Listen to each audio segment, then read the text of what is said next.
Hi, I'm Rebecca McMurray, Manager of Enterprise Accounts here at AdvisorStream. Welcome to today's webinar, From Stress to Impress, the Champion's Guide to Managing Investor Stress. We have a great panel of all-stars, including a veteran journalist and professional athletes from the NBA and the NHL. We really hope that at the end of this webinar, you have gained some practical tips to help with your clients, as well as enjoying the session and conversation along the way. So I would first like to start off just by thanking our panelists for joining us today and sharing both their time and their expertise. We have veteran journalist Diane Brady. Brady oversees the editorial operations for Forbes C-suite networks and franchises such as 30 Under 30, Forbes Women, Careers, Small Business, and more. She frequently interviews newsmakers and comments on the global business landscape for BBC World and other outlets. She previously worked at McKinsey, Bloomberg Businessweek, The Wall Street Journal, and Maclean's, along with running her own company. Her book, Fraternity, was named one of Amazon's best books of the year. So thank you for joining us today, Diane. Great to be here. Thanks, Rebecca.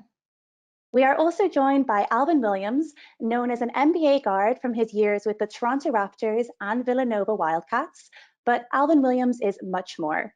Utilizing his network and experiences, not only as a player, but as an assistant coach, NBA professional scout, NBA broadcaster for Sportsnet.ca, his knowledge of the athlete journey is as diverse as they come.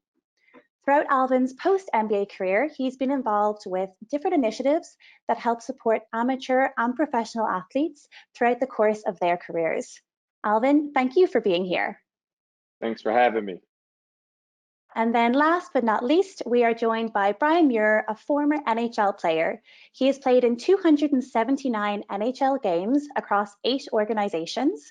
He is the winner of a Stanley Cup championship with Colorado Avalanche in 2001 and was elected as the team representative for National Hockey League teams Tampa Bay Lightning and Washington Capitals. Following a successful career in the National Hockey League, Brian decided to pursue his passion for finance. He is certified both as a Canadian and US licensed investment advisor, and he has held senior management roles with both a major international hedge fund and global venture capital organization. Since 2014, Brian has been a part of the AdvisorStream team as the Director of Sales, and we are very proud to have him. So thank you for joining, Brian. Thank you for having me. It's a pleasure. Well, you may be wondering, what do financial professionals and athletes have in common? Well, today we're going to dive into just that. We're hoping to have a really great discussion, and one that is, of course, very timely. There is growing concern and uncertainty amongst investors. We've seen a rise in inflation and volatility in the markets. And with that, there has also been an increase in financial stress. That comes from having not a secure understanding of what's to come. We're hearing from a lot of advisors that their clients are looking for reassurance and guidance on all these changes and how advisors can help them deal with stress of this ambiguity of the markets. This is also a universal challenge we're seeing, with 73% of Americans ranking finance as the #1 stress in their lives. That's even ahead of politics, work, and family. Similar in Canada, where nearly 2 in 5 cited money as their biggest concern, with more than 51% acknowledging that they've lost sleep over money concerns. It's also quite troubling that we're also now seeing 31% say stress has led to health problems, which is an increase from 18% in 2020. In the UK, 39% of adults, about 20.3 million, don't feel confident managing their money, which in itself is concerning, but when combined with the fact that nearly 9 million people are in serious debt and only around a third of those receive help, it worsens. So what we're also seeing, though, is investor demand for advisor communications has increased by 50%, underscoring the need for advisors to communicate much more regularly with their clients than ever before. Increasingly, advisors are at the center of a number of these questions and are finding themselves having to educate and ultimately empower their investors for their future. The answer to helping investors overcome their fear, doubt, and uncertainty may actually come from an unusual source: athletes. When it comes to dealing with pressure, some of the people best equipped for handling these challenges tend to be athletes. From performance anxiety to demands of dealing with uncertainty, athletes are trained at a number of tactics that they can apply on and off the court to manage stress. So let's now turn to our panelists to get some practical tips on how you can help your clients manage financial stress. So, Brian, as an NHL Stanley Cup winner, how did you and the team prepare for high stress? Well, stress is something that we deal with every day, and it's interesting. That's a very interesting question, because being prepared is how I really dealt with stress, and I learned this throughout my career. As a young player, I didn't deal very well with it. The bright lights, all the people, I came out and I wasn't ready for it. And when I now look back on it, and some of the players that I got to sit beside and be tutored by, they helped me deal with that in the sense of how you prepare when you're coming. So you're ready for the situation and understanding what you're walking into. And when you're more prepared for that situation, you have a preconceived notion of what's going to happen. Everything slows down. You can see everything happening when you're prepared. And throughout my career, I learned from a lot of great players and a lot of great coaches on how to prepare myself mentally, but also physically. There was many different aspects of being prepared that I had to do. And now in my latter life after hockey, I've tried to translate a lot of those methods that I used to prepare for hockey games into my business life, and it's transferred very well for me. Excellent. Yeah, it's interesting how, a lot of this, it'll always be time. And as you grow, you then begin to see how there's an overlap, even in our different areas of life. So Alvin, as an NBA player and having worked with clients at an RIA, what are some lessons you've learned that could help advisors manage their clients' financial stress? I always think it's right on the same lines as Brian, right? Just being prepared. But I think more so is communication when it comes to advisors dealing with their clients. It's like the same energy that you put into trying to recruit the client or have them, work for their client is the same energy, if not more, you have to put once you sign that agreement or you agree to work with one another. So I think it's always that communication, and then also having a true understanding what the person's interests are, what their challenges are, where they even come from. Because I think a lot of times when it comes to finances, the understanding of it starts at an early age. And some people aren't really in tune with that topic or that area of their lives because they just don't have experience. So I think an advisor could really be beneficial and influential if they can not only continue that communication, but also learn who the actual person is and what's going on around their lives. And Alvin, if I could say one thing there, you triggered something with me with as far as coaches and the translation kind of, or the transcendence of an advisor being a coach with the individual. And I think of back when my coaches helped me prepare in the communication side of things on how they articulate what their expectations are from us as players. And that allows me to be prepared better so that I know what my expectations are with regards to the aspect of the team. So if I understand that, and very similar as with an advisor and a client, if there's communication there between the two aspects, I think it's very important to that relationship and then the expectations of each other's requirements in that relationship. Yeah, for sure. And even when you dive into that as well, when you're a coach, right, and you it's not just that you see a 6'8" basketball player that's lanky and has a lot of potential. You really dive deep into who that person is before you invite him to your team, or you give all the energy that's going to be needed for him to be productive or help the team out, right? And I think sometimes with the advisors, sometimes you see exactly what you can get, how much money, how much value this person has or whatever, without actually knowing the baggage or the I guess it would be the challenges of working with this person. Because I hear a lot of advisors, they have a lot of challenges working with athletes because of the other things that come with it. And it's not just managing the money, right? It's everything else that comes with the lifestyle of an athlete. Well, Alvin, you're a very good coach. I'll just say that you think about the human side of someone outside of the athletic prowess of an individual. because that is very important. And I would have to, mirror your comments in saying understanding the individual and communicating, and then learning what they are, what makes them tick, what their concerns are, what their risk tolerances are, everything that goes along with that client. It's very important to understand that, and that's done through communication. Yep. Yeah.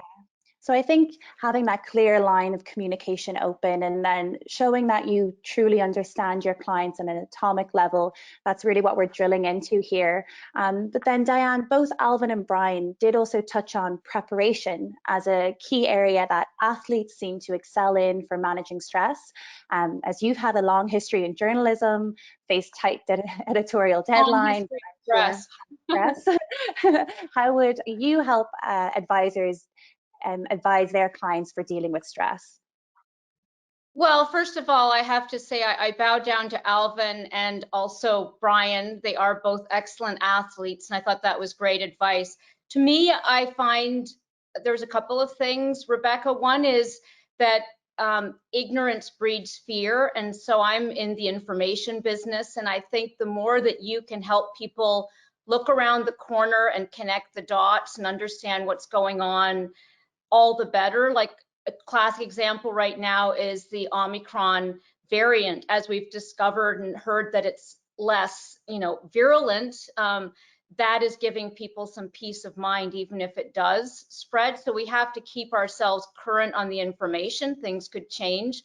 I think that's definitely one thing. And I think the second thing I've noticed in terms of the coverage of business and also what's happening with the workforce, I think some degree of agency. So the more people feel like they have some control over their destiny, I think that also reduces stress. And so as we're seeing workers join unions, as we're seeing people take more time for themselves, try to own more of their data, I think that that gives people some comfort that they have some control, even as the environment's less predictable.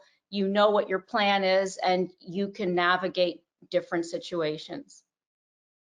Truly, yeah, absolutely. So there's that concept that as an advisor, you're educating, which therefore in turn really is empowering your clients, because the reality is there's a lot of noise out there. So if you don't have context as to what's going on in the world, that can lead to fear, that can lead to uncertainty. So I think communication lines being clearly open, and then also providing that context to the world around them, what's happening, how that's going to impact them, is an important part in the role of an advisor. Advisors, both Alvin and Brian, you've touched on how they need to be great coaches when it comes to their investors. And an important part of the role of an advisor and as a coach is to set expectations, set goals with clients. What can you expect from me as the advisor, and what in turn do I expect from you? So Brian, in your opinion, what makes a great coach? Well, you said it in my intro. I was in 8 different organizations, and it was interesting throughout the course of that career. I definitely learned the intricacies of coaching, and what I thought was one of the better or latter or worse of the other two. And I was fortunate enough to win the Stanley Cup, and I learned in a couple of organizations, one being New Jersey and the second being in Colorado when I won.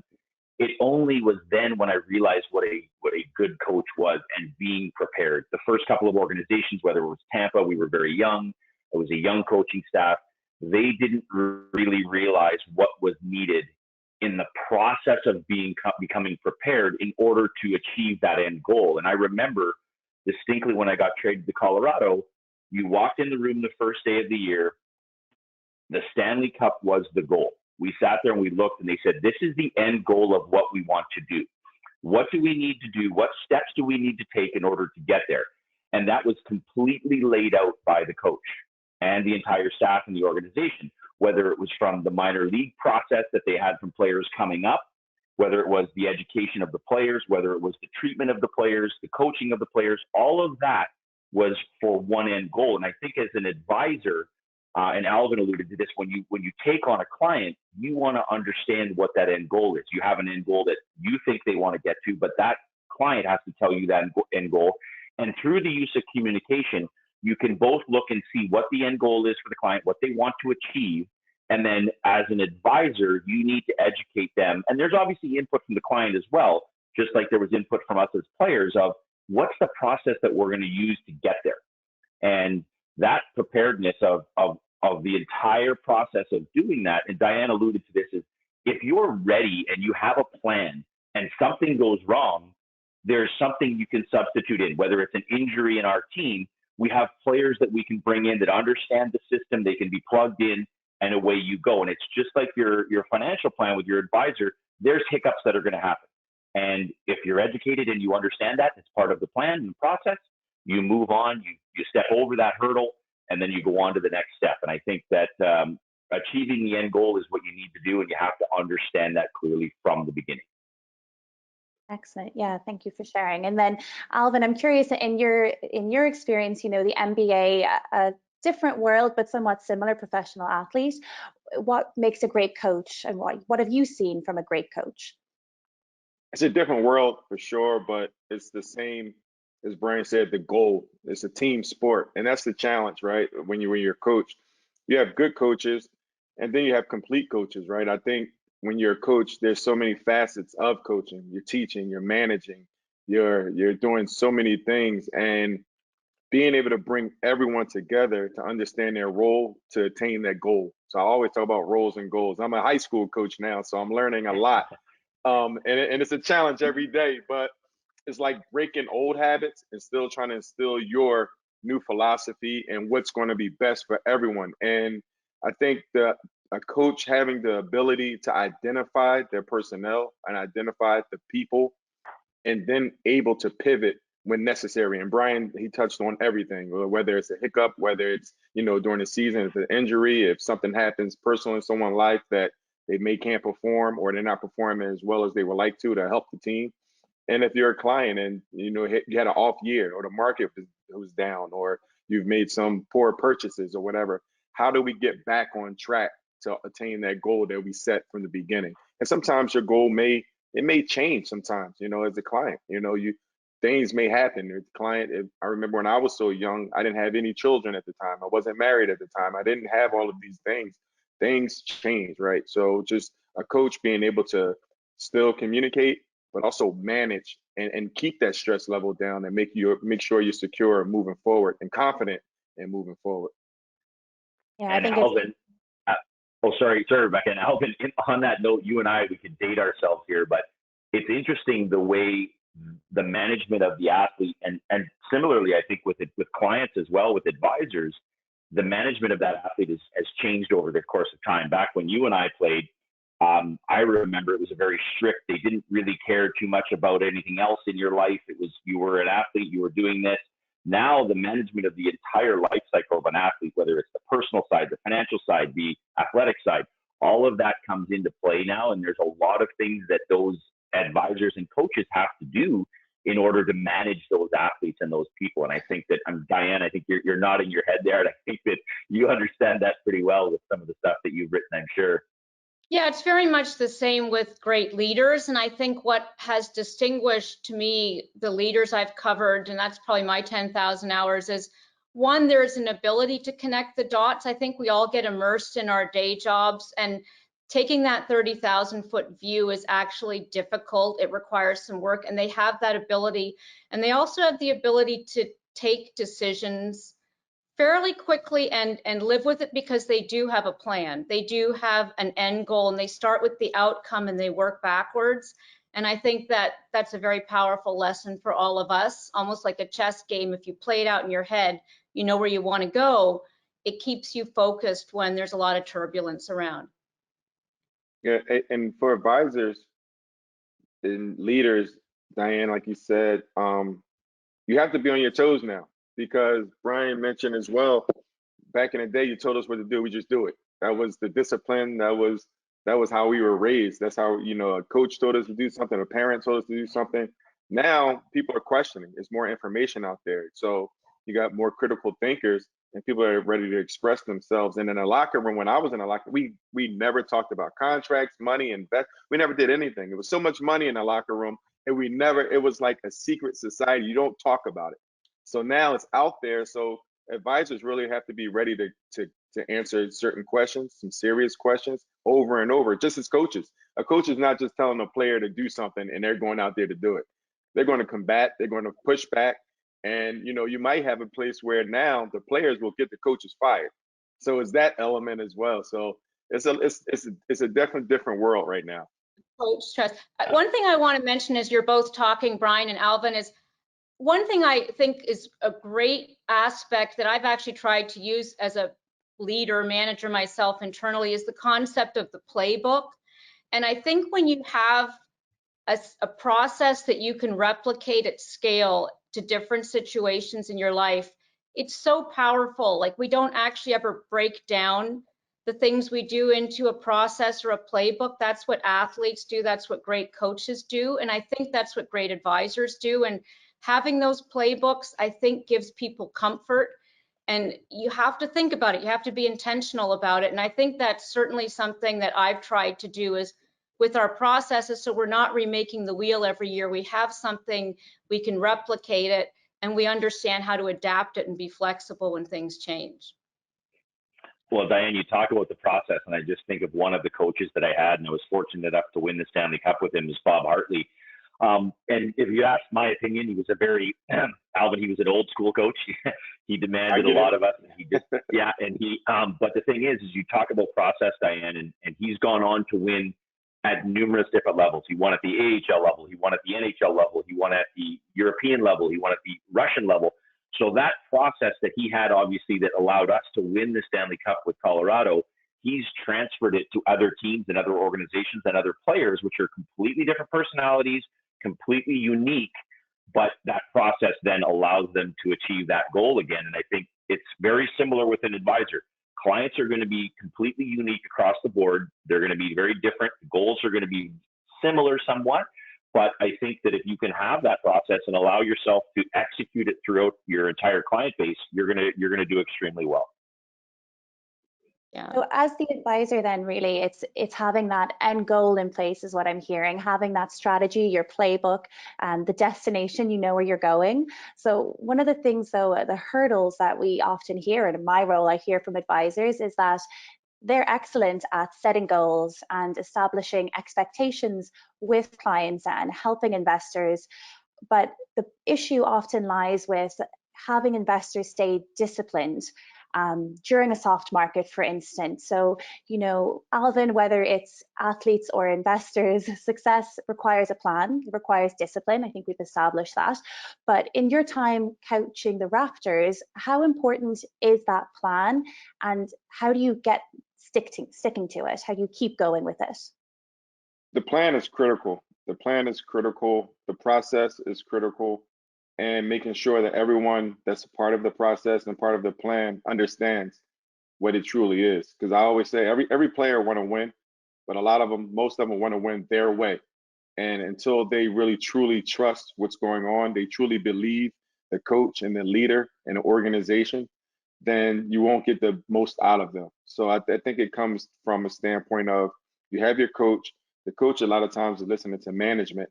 So it's how do they really connect? And then ultimately, how do you transfer that information and that belief to the players so they can go out and stick to the plan so everyone wins? Because at the end of the day, if the player is not going out there and performing the way the plan is constructed, the coach look bad, right? And then ultimately the team, the entire team, organization looks bad.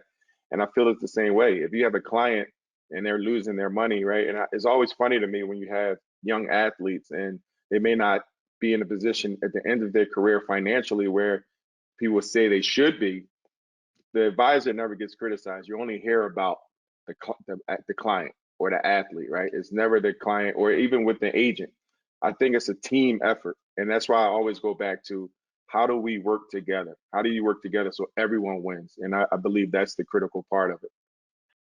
And Alvin, on that note, sorry, Rebecca, on that note, I think it's interesting because once I came to an organization that had won before, you get immersed in that winning culture. And as an advisor, I think you have a very good understanding. If you've been in the business for a while, you understand the process that people are going to go through. You understand the accumulation phase, the growth phase, and then the distribution phase. You understand all that. So you can give the information to the clients and say, this is what's going to happen. And like like I saw with some of the teams that we won with, was I had players that had already won.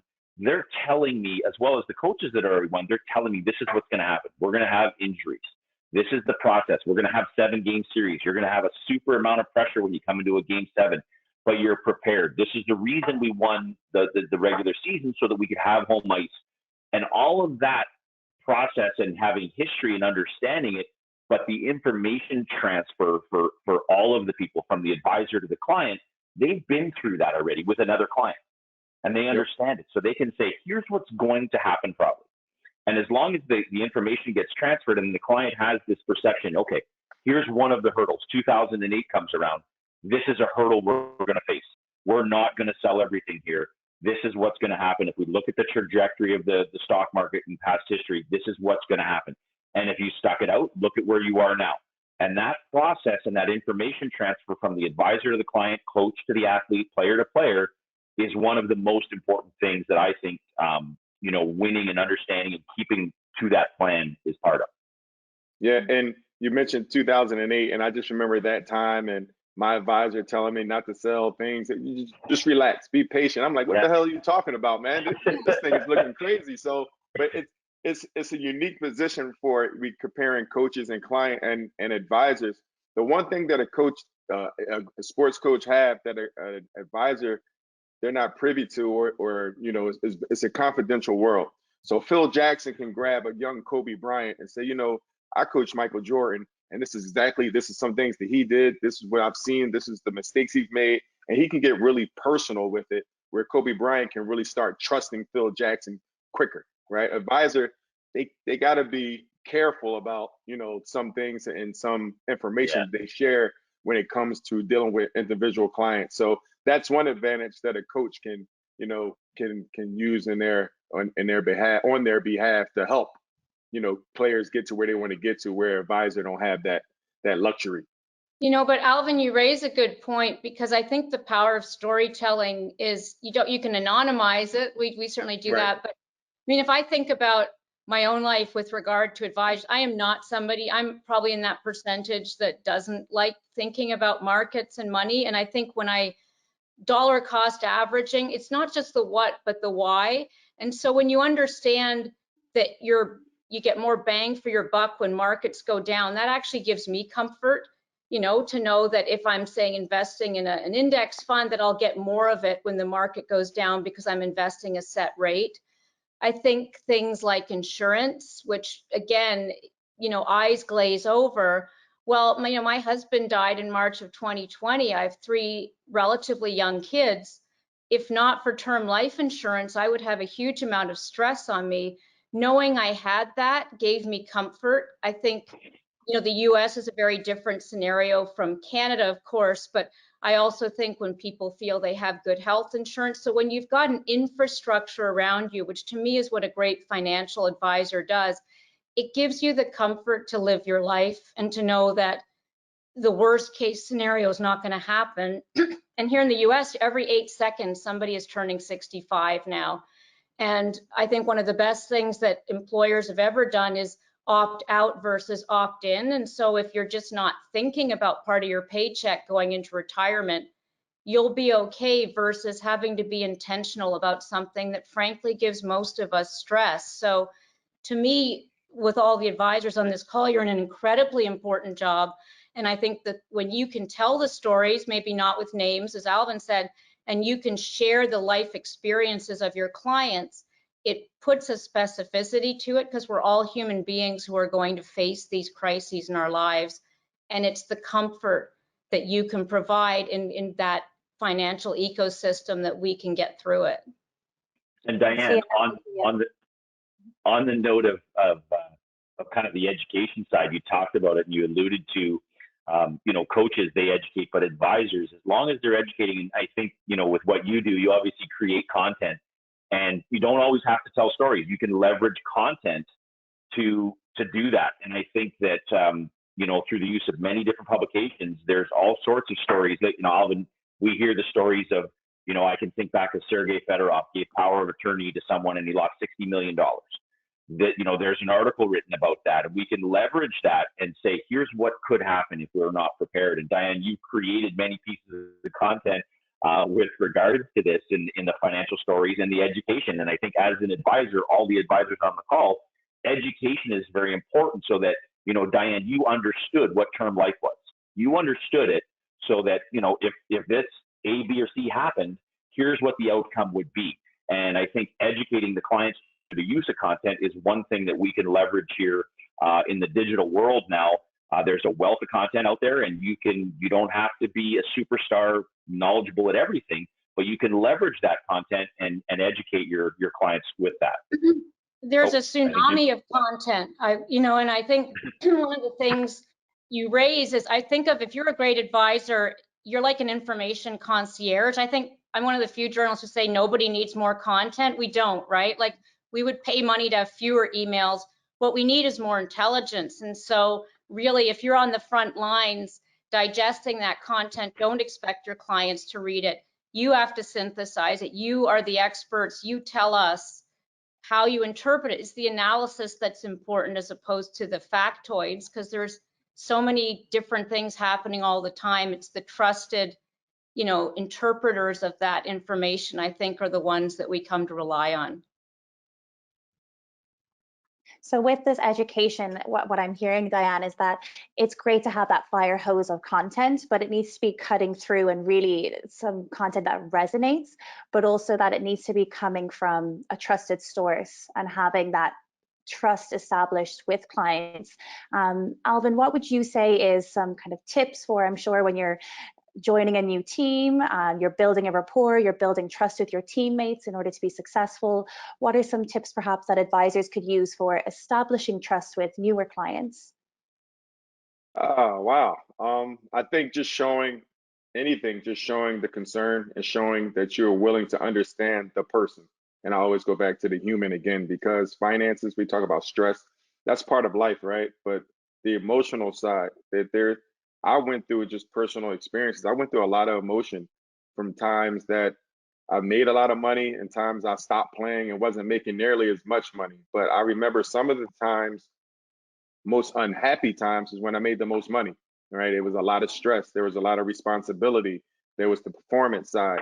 So I think from an advisor side, having that understanding and trying to have the understanding, because they have their own issues as well, but there are certain things that an advisor can really, of how they can approach. And I always go back to the human side and not to just the transactional side. So having those conversations, I was fortunate enough to have an advisor who knew everything. When my parents were sick, when I was, finished playing through knee injury, when all of these things. So I had deeper conversations than just the transactional, what was going on with my portfolio.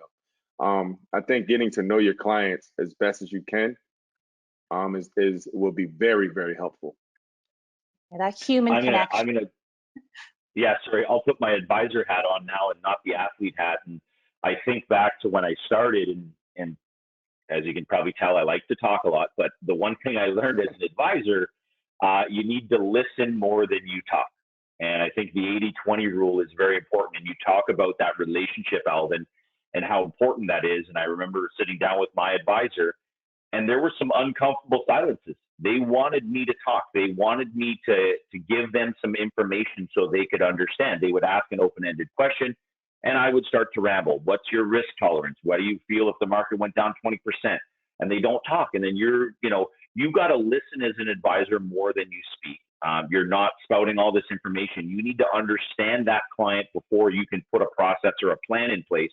And like you said, Alvin, if you have a good one and you hear and you listen, you're going to get the proper goal at the end, and you're going to get that proper, plan in place. But listening is the key. I think that's why we have one mouth and two ears. Yep. Diane, anything you would add?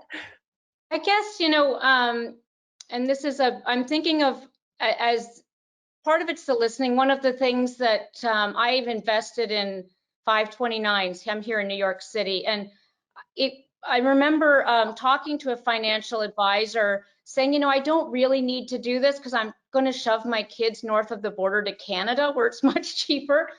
And lo and behold, my daughter went to McGill, decided it wasn't for her, now wants to go to Mount Holyoke. let me just tell you, there is a big differential. The delta is huge. Thank God I did the 529 because I was worried, well, how am I going to spend all this money? I mean, like, thank you, Canada. Yeah. You never know, right? And that was, he said, you never know. You can transfer it to other people. Well, I'm very glad to have that money now because it is not McGill-like tuition rates. So there you go. We have something similar in Canada, Diane. They're called RESPs, and I have 3 kids, and I did the same thing. And you know, the advisor sat me down and said, "Listen, if you say you have $100,000 in there, you don't have to use it on all 3 kids. You can use it on one. If one goes to school, the other one goes to trade school, whatever it may be." And I think me understanding that product and where the benefits were through my advisor educating me was the reason I did that. And like you said, you had a plan in place, but you still had a little safety mechanism there where your daughter might come back to. Yeah. Yeah. Just can't. And my control. son just actually, my son was fortunate enough to go down to Northeastern, and he was fortunate enough to get a scholarship down there. And I learned what U.S. colleges cost. I mean, I went to UNH back in the day in New Hampshire, and it was a lot cheaper back then, 30 years ago when I went to school. So it's important to have a plan in place if you do have children. So advisors make sure that you're aware of the needs of the clients. And you're talking about colleges. I'm sorry, you're talking about colleges. The school I'm coaching at is $40,000 a year as a student in high school, and it starts at pre-K, so it's like $25,000 at pre-K. I'm like, cheese and crackers. You know what? Start your own business or do something. No, you got to figure this thing out. Yeah, no, it's hard. So it's important to have those conversations early with clients, have that plan in place, and then be able to adapt that plan because we plan and then life happens. So we're at that point in the webinar now where I'd love to have some key recommendations for each of you. If you could think of what would be your one top pro tip for helping investors flex their stress muscle, deal with stress in today's world. Brian, we'll start with you. I would have to say discipline. I learned in my career, I wasn't very disciplined in the beginning, and it led to me not being successful. And then some coaches took me and said, this is what you need to do. Some other older players took me and said, okay, here's the process you need to go through, and understand that you need to be disciplined in that. And then once I stuck to that and understood that, everything changed for me. I was, Diane, you talked about controlling your universe and controlling your world. While I was informed about what I wanted to do, I knew I was good at what I did, but I didn't have the discipline in whether it was working out, whether it was diet, whether it was my personal life. All of that had to come together, and through the use of discipline and putting it all together, I think I became successful through that. So I would definitely lean on discipline for the one pro tip that I would give you. Diane? I guess I would go back to educate yourself about what's going on and help to interpret it for your clients. And by that, there's so many trends. We're seeing digitization accelerate. People will ask about crypto. Be able to explain it and be able to put it in the context of the bigger picture. I think if you can do that, you'll be doing a great service to your clients. Absolutely. I think we've all seen those fads, stonks, cryptocurrency. So it is important. This is becoming more of the conversation. Alvin, what would be your key recommendation? You left me last, and all the answers are taken. So no,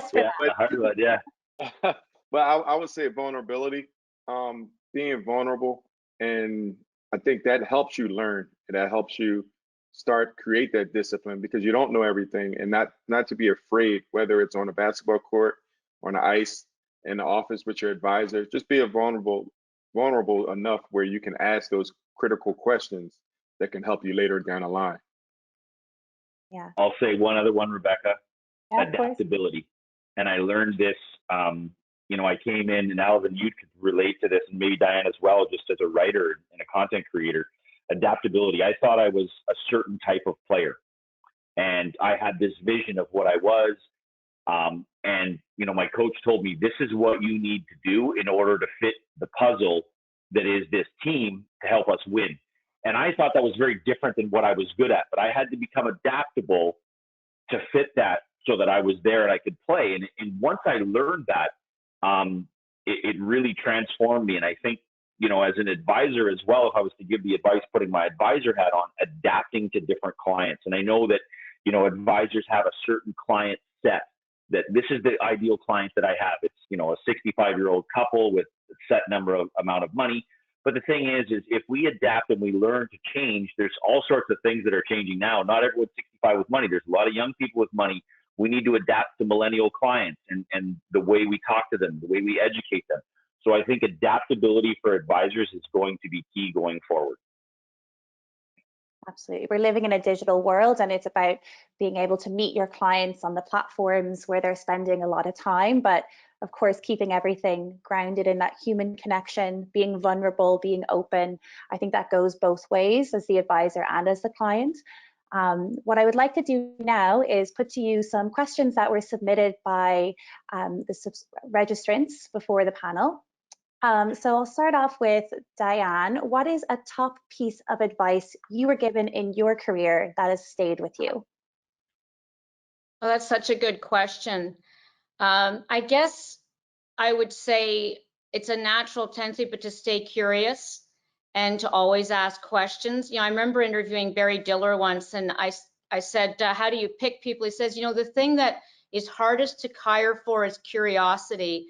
And I think it's true. And so don't keep with the answer that you have today. Always continue to ask questions and continue to educate yourself and learn. So I think that partly is endemic to my career, but it's definitely something to be curious about other people, to be curious about sort of getting beneath the surface and understanding what's going on.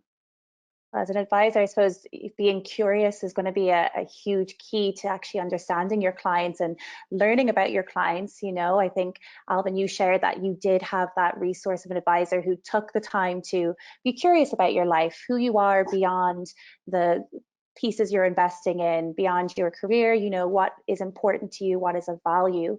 Would anyone else like to share their top piece of advice that was given to them throughout their career?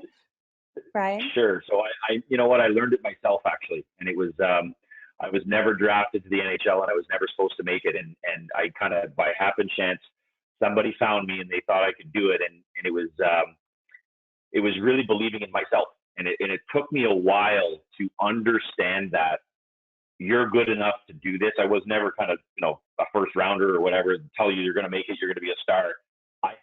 I had to learn that myself, and then in believing in myself and trusting my own abilities and my own senses was something that, you know, it really took me till almost after my career to do it, to believe it, but to know that I'm good enough to do it, to trust in my abilities, you know, always trust intuition and yourself, and I think you'll be just fine going forward. Can I mention one other thing that comes to mind is just, you know, I did junior achievement when I was a kid, and they gave this free Dale Carnegie program. And I've always been intrigued that Warren Buffett's a big fan of Dale Carnegie. So's Charlie Manson, you know, the guy, that serial killer or whatever. But the one chapter they both gravitate toward is chapter 7, make the other guy think it's his idea. I mean, this was written in the, you know, 30s, so it wasn't her. But it's such great advice, you know, like when people feel like they're making the decision as opposed to being told what to do, that great things happen, you know, and bad things happen. I guess that's how, you know, Squeaky went and tried to kill President Ford, but nevertheless, it stuck with me, and it's actually great advice. So there you go, chapter 7, Dale Carnegie. Well, it's, I suppose it's Make about, them think they're doing it, yeah.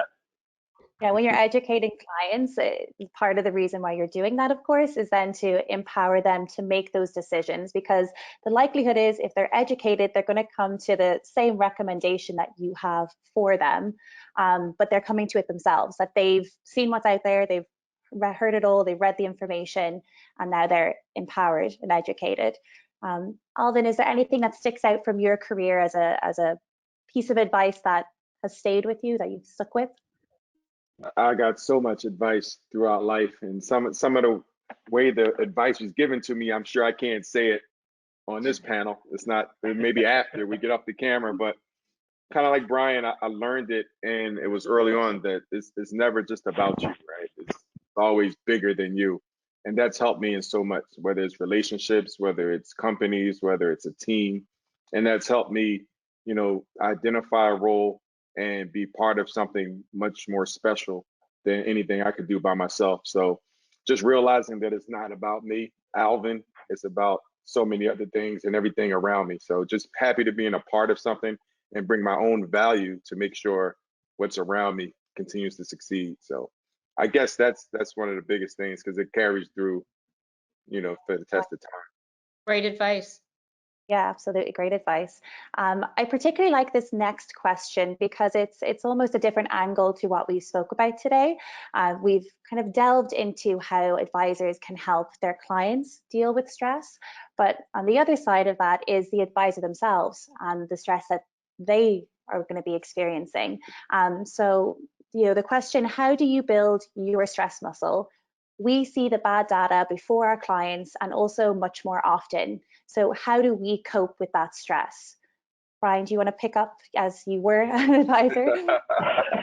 I want to hear this Wow, one. this is interesting. It's and I want to put my athletic hat on here because I know that whether it was injuries in my career, when you're sidelined and you're now completely depressed and beaten and down and out, and you can't do anything, and it all falls back to the process of what do I need to do to get back to where I am. And I think that as an advisor, if I think of the athletic side of it, if you're ready for this, and this is, you talk about being, getting the information before the client, probably having given it to a client before, understanding that client of saying, how do I approach this client with this? If you educate people and understand a client, you have a good relationship with them, you might be able to call someone and say, we're down 25%. How do you approach that? Do you approach the wife? Do you approach the husband? What's the best way to do that? And I think that is through knowledge and understanding those clients. And if you communicate with them and understand them, I remember one time we had, there was a big correction in the market, and we had to call someone that we had not communicated with in about 9 months. Nobody had spoken to them. And everyone was basically biting their nails, sitting there saying, how do we do this? Nobody knew. No one was ready for it. No one understood that client. They didn't know the soft point to take with them. So that in itself right there, communication, if you have a relationship with them, a dialogue, whether it's through digital communication, whether it's through its phone, whether it's personal, that all will maintain itself and make it a lot easier to do that type of communication. And I think that, if we can maintain that, we're better off as advisors. Yeah, I think as the advisor, you need to be really taking care of yourself. Firstly, if you're not taking care of yourself, how in turn are you going to take care of everyone else? But it's interesting that as well as establishing a strategy with your investors, it almost sounds like you should have a strategy in place as an advisor. So there's a correction in the market. What's my first 2 steps? What's my playbook, to use Diane's analogy, of what to do first? Alvin, is there anything that maybe perhaps you would add? A client reaches out stressed or something has happened in the markets. What would be your playbook for beginning those tough conversations? Thank God I'm not an advisor.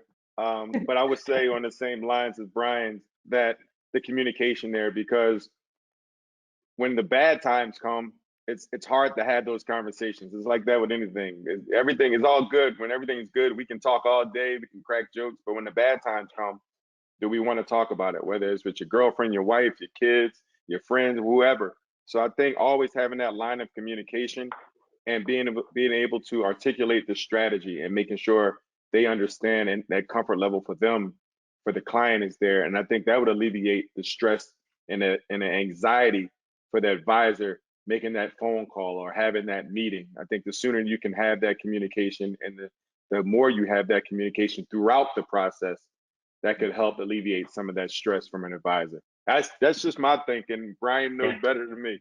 Well, I don't know. I would not say I know better, but I would agree with you. But we talk about process and the plan, and if it's almost like you're expecting it. Like when we play our sport, somebody's going to get hurt, Alvin. We know that. That is going to come. We know this is going to happen. And as an advisor, when you set those expectations with clients, the market doesn't just go straight up.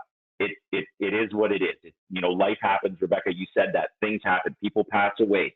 There's stuff that happens in our lives that change the trajectory. And As long as we understand that and we're ready for that, it's almost like it's an underlying, item that's there. We know it's going to happen. We just don't know when it's going to happen. And, as an advisor, that preparedness with the client, you have that conversation, and Diane bring you up, the term life insurance. You guys bought that for a reason, and it's an unfortunate incident that happened. But think of the comfort level that Diane has with her advisor now that they were told to buy that. I need an advisor. Yeah. Well, and Diane is now set for being able to live after, and that is the process of education, understanding, and communication. Those are the three things, that I would really stress for advisors. And that develops the trust, right? Diane, Yeah. you trust. Like I mean, that's trust. all you want out of a relationship. You want to be trusted. And once you have someone that trusts you and you're having that conversation, you have that relationship, then eventually, even at the worst times, it's going to be all good because that trust is there. I do want to return to a little bit the personal question of how you personally alleviate stress, because I do think that's important to come, you can't bring your whole self into any task unless, you can be present and you're reducing stress in your own life. And I think one of the things that's helpful for me during the pandemic is a bit of know thyself, I've noticed some people are introverts and they can, have a bath like my daughter and they've got, rose scented and they're happy. I'm miserable. I'm an extrovert. I take energy from other people, and it's been hard during the pandemic, but opportunities to socialize and get together have been really great for my mental health. It's helped me be a better manager, a better journalist.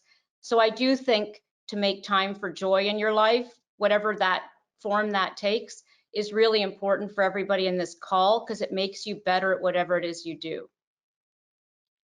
Yeah, Well I think said. we've all had ourselves for 18 months. So having that me time, being able to take a moment, whatever you need, reset is just going to mean that you're providing more value to your clients, but also you're just keeping your own self healthy, which is most important.